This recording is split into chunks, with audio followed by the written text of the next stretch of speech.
Good afternoon, everybody. Thank you for joining us on the second day of the symposium entitled this afternoon, Compliance During Crisis. And I think that's probably a perfect title, bearing in mind what the last 8 months have been like for most of us, albeit we appear to be getting good news with news of various vaccines from across the globe.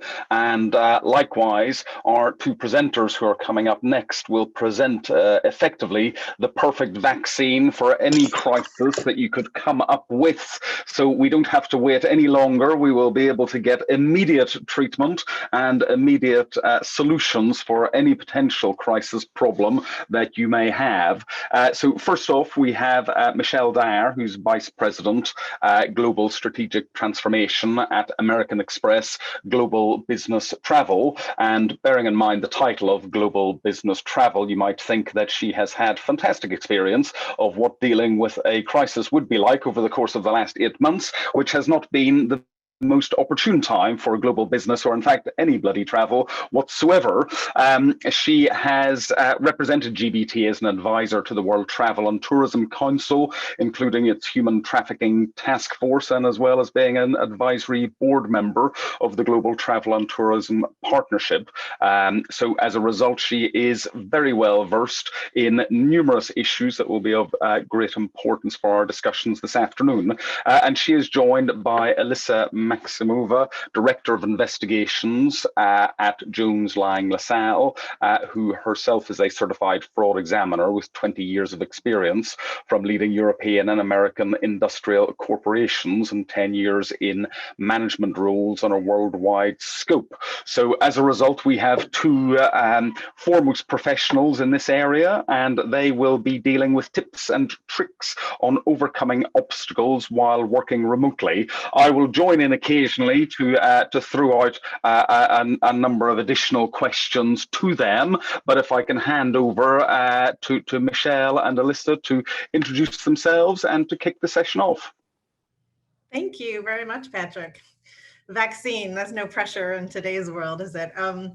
So as Patrick says, I work at American Express Global Business Travel, and for those of you, we have some clients, I think, on the line. So, but for those of you that are not familiar with us, we are the world's leading partner for managed travel and meetings and events, operating in over 140 countries with about 15,000 employees. We've been around for over 100 years, and we are, by virtue of our ownership by American Express, a non-financial subsidiary of a US banking company. So we have a lot of regulatory context that is not normal for a usual TMC. So in my previous life, I was the Vice President of Risk and Compliance for Europe, Middle East, and Africa. So I owned all enterprise risk, regulatory compliance matters across all risk pillars, as well as environment, social, and governance for the region. So I have that whole compliance background, and then not probably unrelated by virtue of the situation we find ourselves in now, we're doing some serious transformation work. So I've recently transitioned into the business transformation team, leading all ideation, prioritization and execution of business transformation programs, and M&A integration and divestments. So Alissa.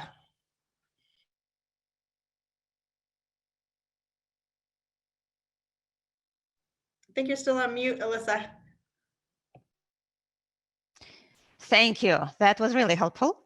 So I am with Jones Lang LaSalle, the leading professional services firm in the real estate sector, listed in New York, 90,000 employees with worldwide presence, dating back actually to the end of 18th century. So we've been around for a long time. And we have a variety of activities, from brokerage to office design and construction work. And in my role, I cover all investigations into potential breach of code of ethics. And that includes investigations of suspected fraud, conflict of interest, corruption, competition law, disclosure or leakage of confidential information, and also people issues like discrimination, sexual harassment, or retaliation for whistleblowing. And we have been facing this changed world, which actually prevented us from doing the investigations in the way we used to do, like from one day to another. And we will speak about that a little bit later today.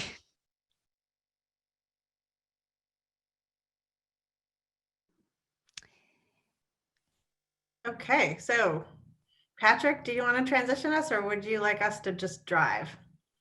Well, we've got, we're looking at the tips and tricks on overcoming obstacles while working remotely. And I think you've divided them up into really three areas that you wanted to go through. The first off being realities and pain points of coping with sudden emergencies.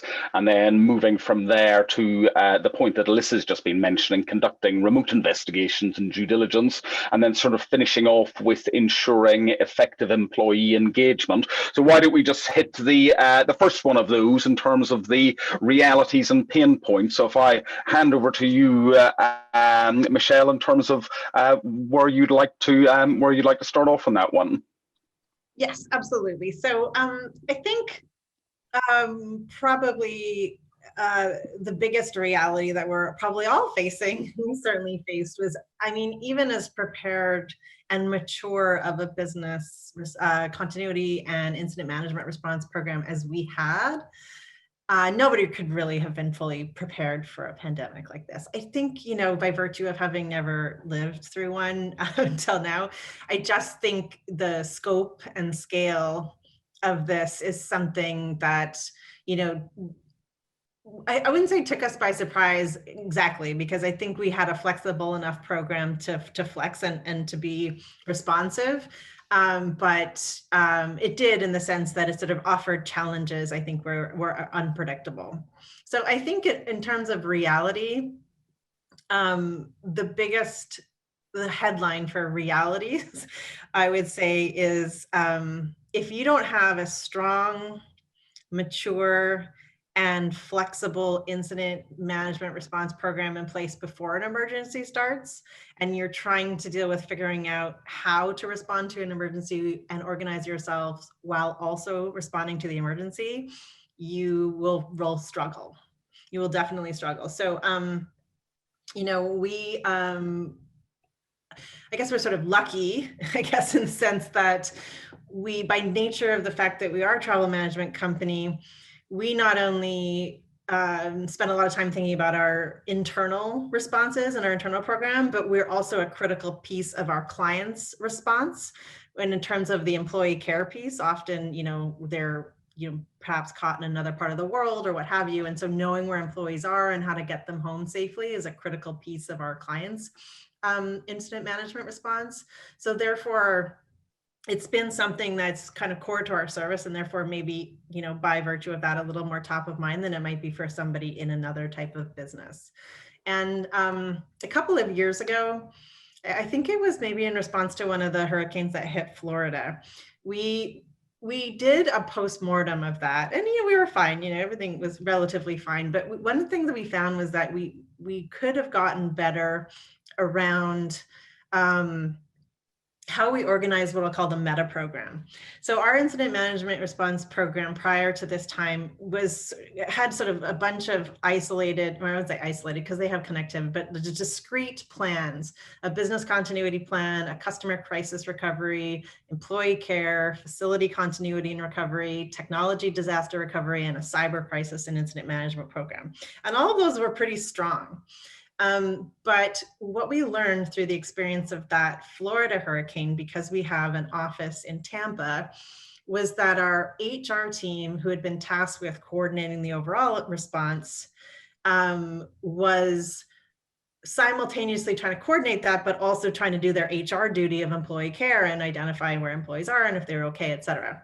And that was sort of a dual responsibility that we didn't find optimal, and kind of created a lot of pressure on a small amount of resources. And so we took a step back and we looked at how can we redesign our plan. And so we did two things. First of all, we assigned overall incident management response to the risk and compliance team to own, because in terms of versus like say real estate and technology and HR and all these other functions that had their own functional responsibilities, our team had relatively fewer individual functional responsibilities, so therefore had the time and the authority, relationships, et cetera, to sort of be managing that overall program management. And then once we had that accountability, our team worked on developing an overall enterprise crisis management program, which is triggered when, say, 2 or more of those discrete subplans are in play. So we have assigned roles and responsibilities at the local, regional, and global level. We run tests, and we do training on the program itself, as well as each of those subplans.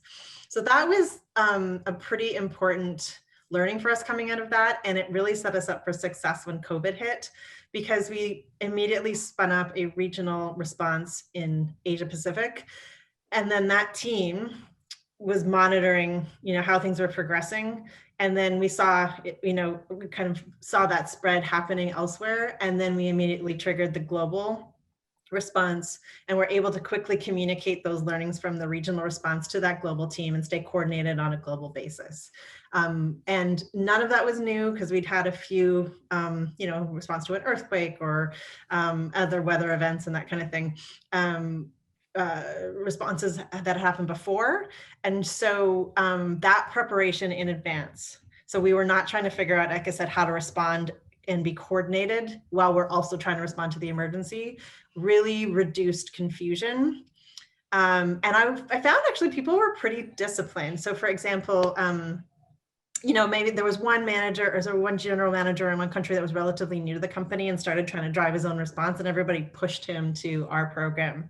When people would go to our CEO and ask for a decision to be made, he would push that decision back to the team, because that's the accountability of the incident management response team. And he didn't want to sort of disrupt that authority.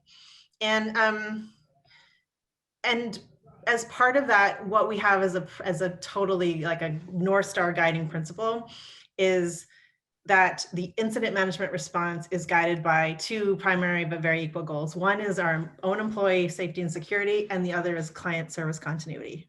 And that might sound really obvious, but it's really interesting how useful that was, because that allowed, it basically freed up everybody that has, this project to deliver or this re-engineering target or what have you, to say all of that is now secondary to employee safety and security and client service continuity. And it really laser focused us on what was important and kept us, working in lockstep without people saying, well, but I also need to deliver this other BAU thing, et cetera. So I think to me, that's like the biggest reality point that people sort of need to keep in mind is sometimes it's like insurance, it's hard to feel like it's worth investing in advance, but it sure serves you well when you find yourself in an emergency situation. How quickly was that all able to kick in? You've mentioned that you had a sort of Chinese limb, which is obviously aware earlier on, and similar to DLA, we've offices in China and across Southeast Asia. So as a result, we were very alive to the issue when it started happening in December, and we were sort of waiting to see if it did develop or if it would be like SARS or MERS and just stay within the area. But when things started moving across to Italy, we then snapped into action very quickly and got everybody sort of working offline at home within about 2 or 3 days. So how quickly were you able to bring in those sort of international responses, from the national to the international? Was that seamless, or as seamless as you would have hoped? It was absolutely seamless. And so in first, we were all kind of hoping that it was going to be more like SARS and stay in the region. But as soon as we saw the very first case in Italy, that we immediately went to a global incident management response team. That was, sort of the spiritual leader was my colleague. So my counterpart, the regional compliance officer for Asia Pacific, who'd been coordinating that, became sort of the joint leader with, the person who's assigned for the global leadership. So she didn't, we wouldn't have to reinvent the wheel. Those learnings came across just seamlessly. Also helps that we only have 3 regional compliance officers, and we were in constant communication, so that was very seamless as well. It kind of transitions me into talking about pain points, which are sort of 2 key ones. One is for when the response requires distributing the workforce very quickly and limiting travel and access to buildings. This can be super challenging. Not just for your normal business processes, but it's just a challenging effort in and of itself. And we're sort of lucky in the fact that we're relatively distributed to begin with, but we definitely do have, certain concentrations of employees in offices, in call centers, and in on client premises. So as soon as we saw that first case in Italy, and everyone's like, oh, it's only a few cases, so it's relatively contained, we immediately started mobilizing all of the infrastructure work that we needed to send people home. So in just silly things like people need a headset, or we needed to up our VPN capacity and our network capacity. So we immediately started doing that in Europe, and started doing it in Americas as well, because we just saw that movement was happening. So, it's a relatively small investment. It was, probably less than $100,000 to do the network investment. And, in the end, if it had been contained, maybe that would have been sunk cost, but I think it was definitely worth it, because obviously it did not end up being contained. So, sparking up that learning and thinking, okay, so what does it actually take to send people home? We managed it well, but it was somewhat painful. And then I think it can also lead to, for this audience, concern, those moments where you can be tempted to cut corners and to sort of speed up the process. And this is a really false dichotomy, because I think you can act in accordance with your values and still move at pace if you have a really strong culture of compliance. It's not time to throw that out the window. It's not only the right thing to do to keep your processes in place. Now, do you work to expedite them and make sure everyone's like on task and not, missing emails and stuff? Absolutely. But it's leading through the lens of your values, leading through the culture of compliance will serve you better, not only in the process, because you're doing the right thing, but also it'll protect you when the response is evaluated with hindsight, not just by your stakeholders, but by like regulators and such too. If people are taking these PPP loans and in the US and such, if we look at the Hurricane Sandy experience, those audits are coming down the pipe, so you maybe better be ready to respond to them. Well, we were just discussing before the session started about the position with the grant of PPE equipment orders in the UK, and how the government had fast-tracked a number of them, and it has been found out that limited due diligence has been carried out, and in fact a number of these contracts were linked to government ministers and friends of government ministers and the like. So it shows that it's not just something which companies need to be wary of, it's also government, because there's significant scrutiny on how these were awarded within central government within the UK. Alissa, from your point of view, anything from your experiences that you want to share with the crowd in terms of the sort of reality and pain points and how you guys coped with it? I wanted to highlight that in our line of business, well, we are in real estate and we manage property and buildings for large corporate clients on a worldwide scope.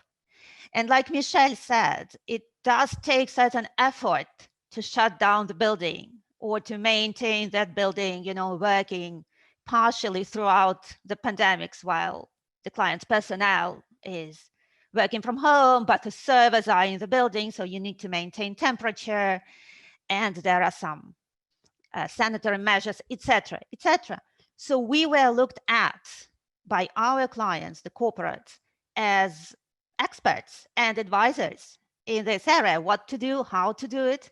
And so not only we had to manage, well, the crisis or the situation in our own company, we also had to be the driving, putting forward proposals and expertise to our clients, which made it, you had to kind of manage the crisis twice. So, but overall, I would say that experience was, well, I can't say it was positive, but in the way it was managed, we did pretty well. And we were also laser focused on safety and security of the personnel. And as the second, well, not the second, but that, other priority was the clients. Patrick, you are on mute. Are you finding that people are returning to their offices now, or is it something a lot of the building space in the UK has been completely vacated, and a number of employers have simply said, stay home until April of next year? Others have said until the middle of next year. Have you been able to pick out any trends internationally in relation to what that sort of response has been like? Well, we have the global research team, which looks at the market in the short, medium, and long term. And this situation has been an extremely,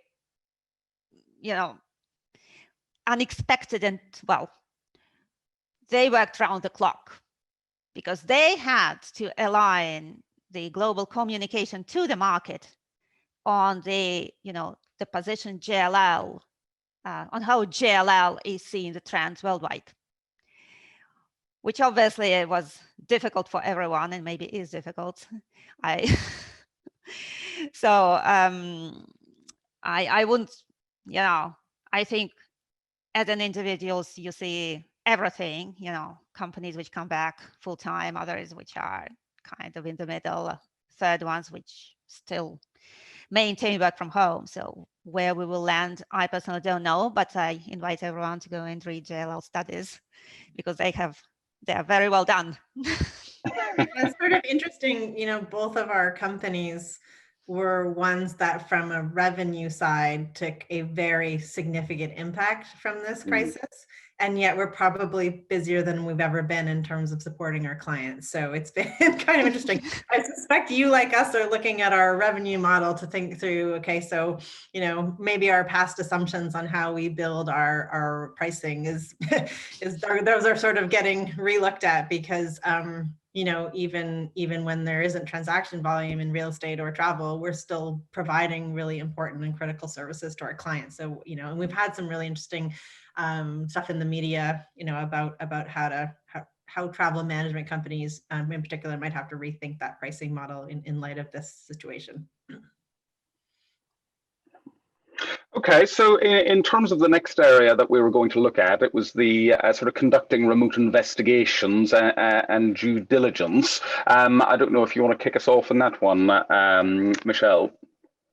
Yeah, I mean, I think that's a really nice segue because, as you say, and in my previous thing, we shouldn't be cutting corners, but of course, we all live in the reality where we see, governments, companies, individuals, all cutting corners, and sometimes through good intentions because they're trying to speed things up and making some mistakes, and sometimes through nefarious situations. So that will result in that other hat that we wear of the detect and respond around investigations and then how we respond to those. And I would really defer to Alissa to talk to some specifics here because that's like really at the heart of what she does, and I'll just chime in with my color commentary.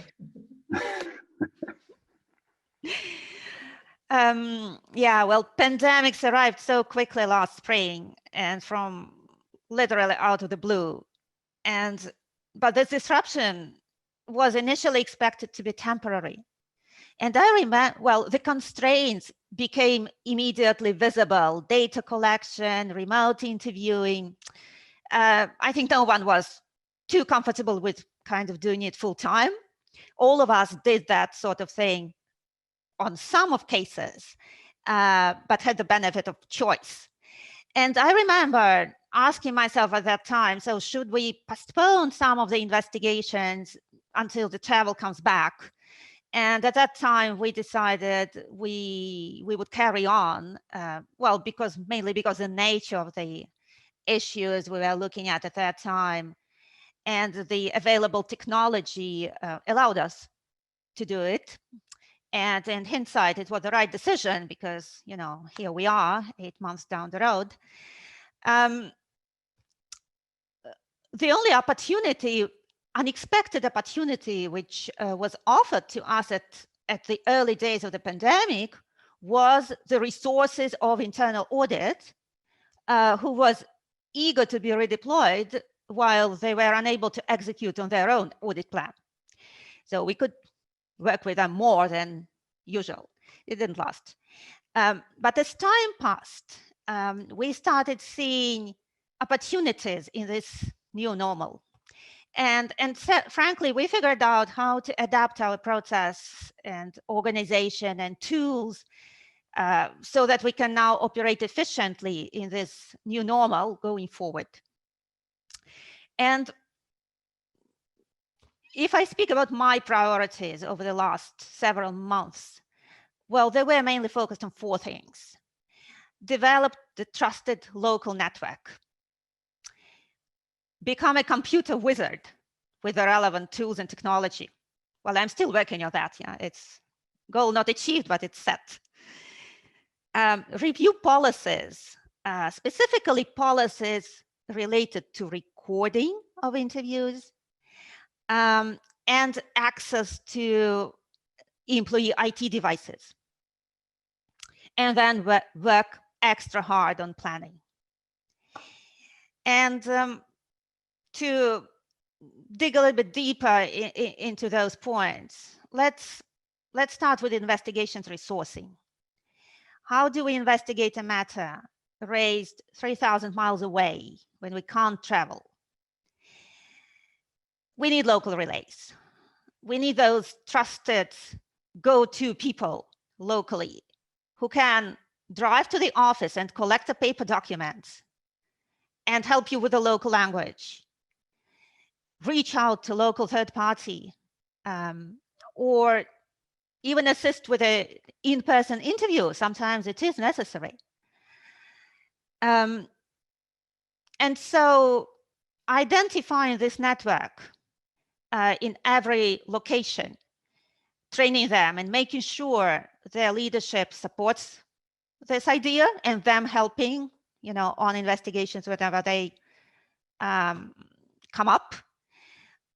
This is something which takes some work. It cannot be done when the case is already there. Well, it can be done, but it's not the most efficient way. So, of course, many of us, in many cases, we already relied on local support. But under current circumstances, this became indispensable. And though this local network has more autonomy and impact, so working on having that in place was one of the main priorities. Then, speaking about data collection, pandemics has actually been very positive in the sense that it gave a strong push to having data in electronic format. Some data has already been in electronic format, but other were traditionally paper, like signed client contracts, notary documents, legal paperwork, employment contracts, and so on. Well, now a lot of that is in electronic form. In France, where I am, even notary offices now work remotely. It wasn't the case. So good news for investigators. It's easier to get hold remotely of the data stored on servers, databases, and in email rather than paper. And then electronic documents can't be shredded. On corporate network, you would often find a copy or a backup on server, or you can restore forensically a file which has been deleted even from hard drive. There are audit trails. So typically, it's much better than paper. But the prerequisite to benefit from this mine of information is to have in place the right policies which govern access to employee electronic devices and address usage of unapproved tools. For example, how do you deal with WhatsApp? We are still working on this, to be honest. If someone I was waiting for the answer on that one, as everybody's been using it during the lockdown. I was hoping to hear from you as to how you were able to get it. I think the answer is tell people not to. But it never works. Everybody uses it. They set up little side groups. Well, of course, here, when we traveled, I must say it was easier because you can nicely ask a person to show you their WhatsApp conversations if they want to. They may agree. Well, it's very difficult to do that when you're behind the screen and show me your phone. It doesn't work the same way. Well, anyway, where can you do this? I'm sure we will find solutions. At least we will progress on the topic. But the question is there. We need to deal with it. And of course, all those aspects around secure data storage and transfer, like exit email sending of the files, but then retention policy, anonymization at a certain point in time in line with the data privacy laws. The more information you have, the more difficult it becomes. And privacy impact assessments, which are required under GDPR and some other data privacy laws, well, they become more and more complex. For those of you who had to do them,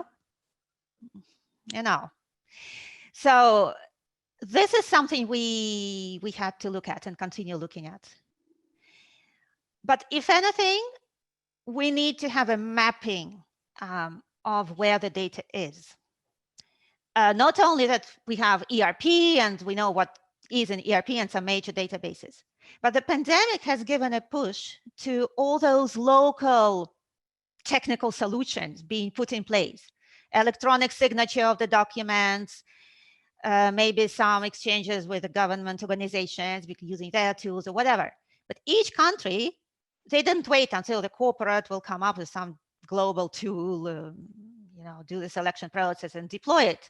They just went ahead to the market and got something which allowed us to continue functioning.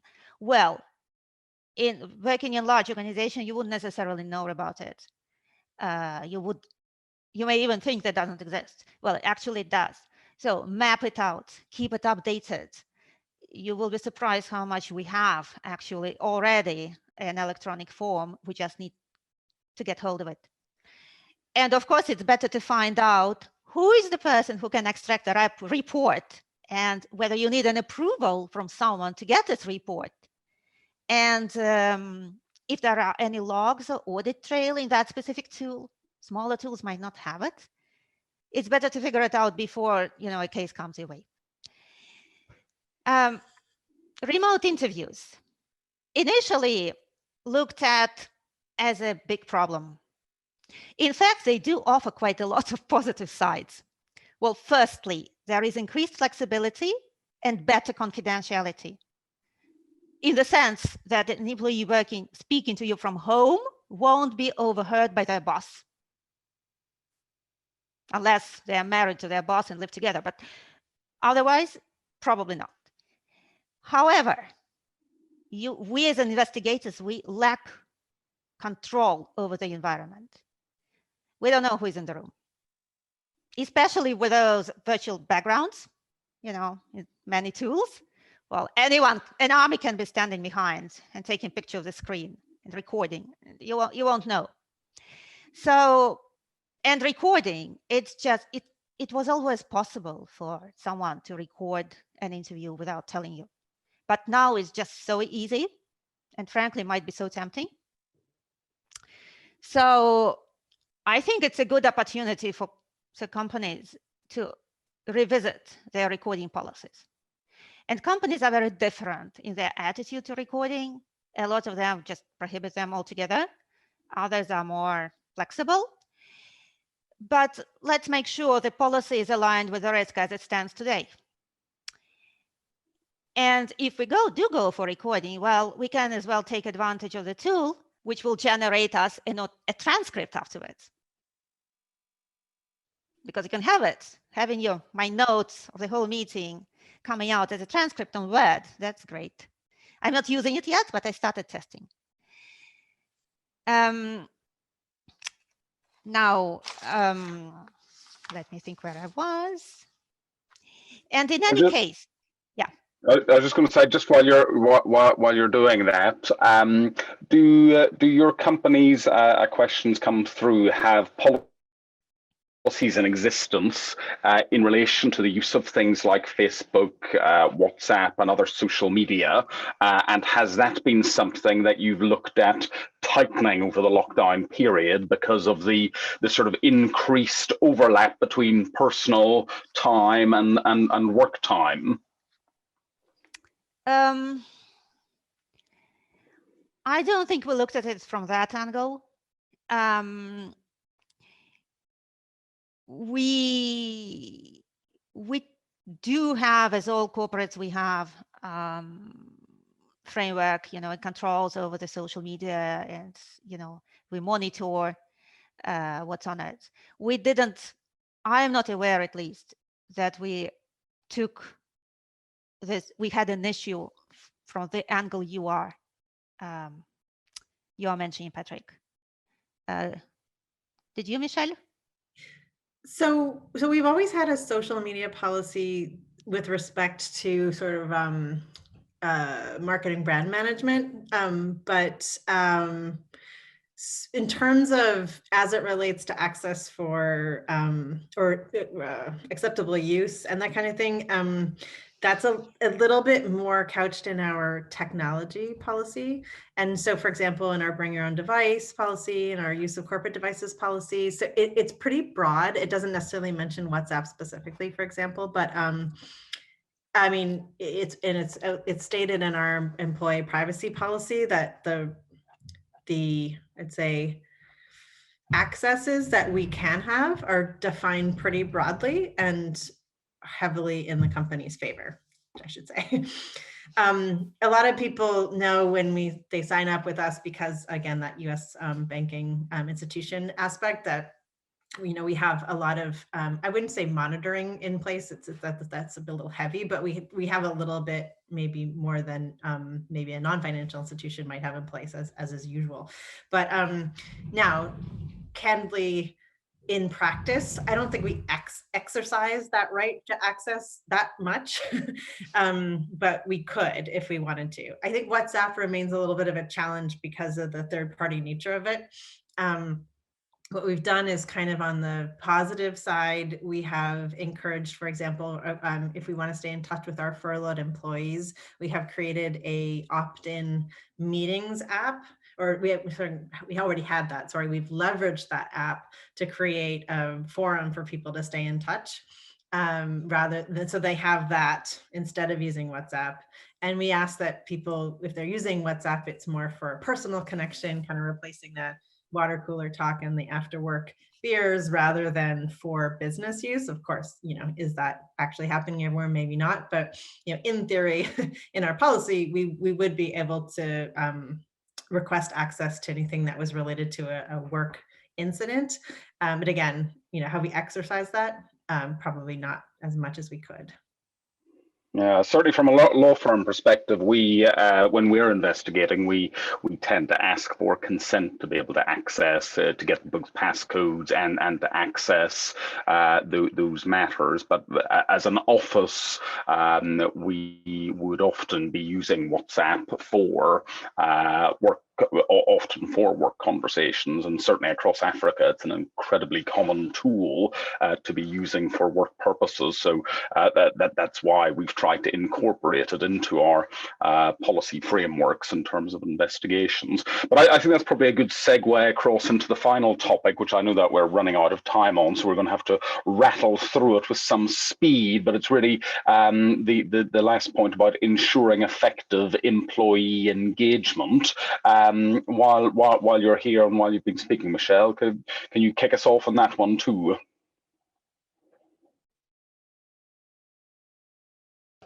There we go. A mute button, a little slow. So yes, distributed employees that are worried about the pandemic itself, the impacts to their jobs, they're harder to meaningfully reach with critical information and communications than highly engaged, unstressed employees in centralized locations. Like, that is absolutely clear. What's also clear is that communications is if you did nothing else, if you have strong communications, you make a pretty good start on your incident management. As always, tone at the top and alignment is crucial. And one thing that has been the guiding principle of our communications from the top have been to define reality and create hope.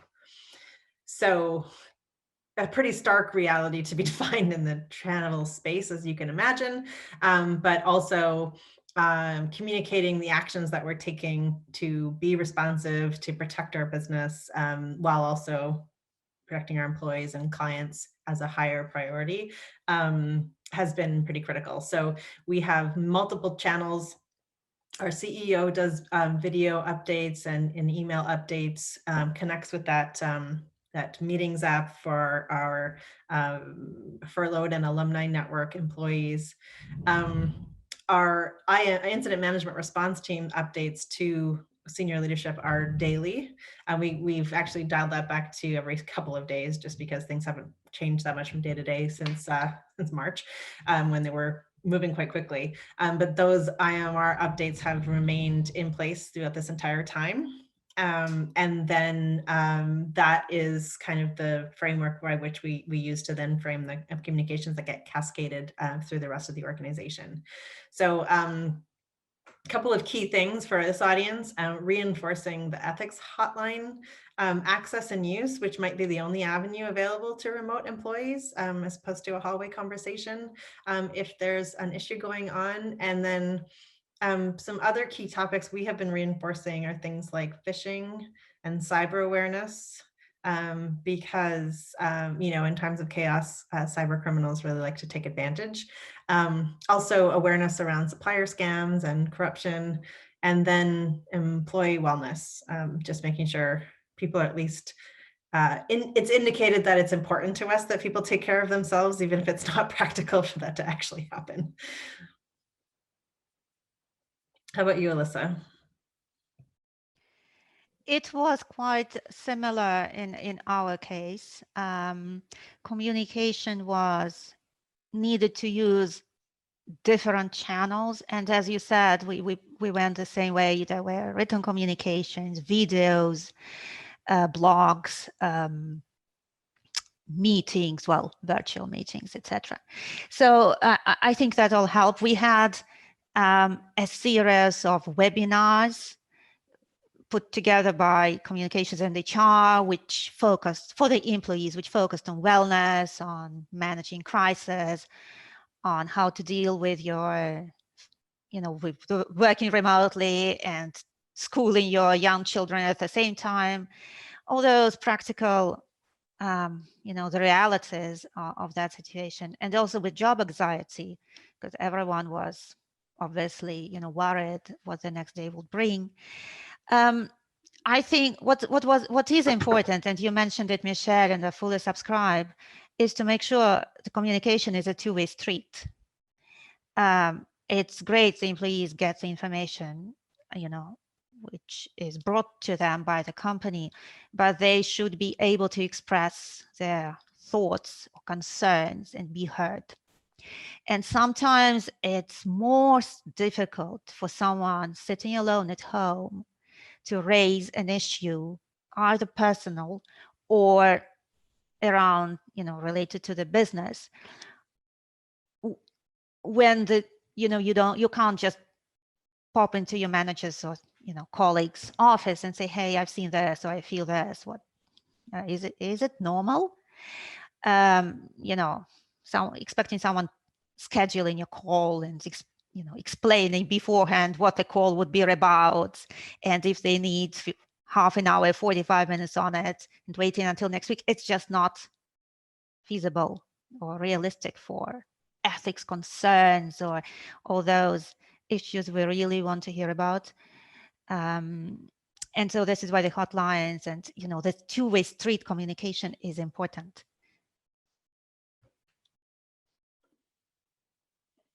Okay, well, that's been fantastically helpful, and as I hoped from the outset, would be the great vaccine to solve all of our problems with the remote working and living that we've been doing over the last 8 months. So thank you both very much. And we've had some questions, and I'm sure we'll get some more coming through. But hopefully you'll be able to stay on for the second session, which I apologise to those taking part in the second session that we've slightly eaten into your time, but if we could move across to that.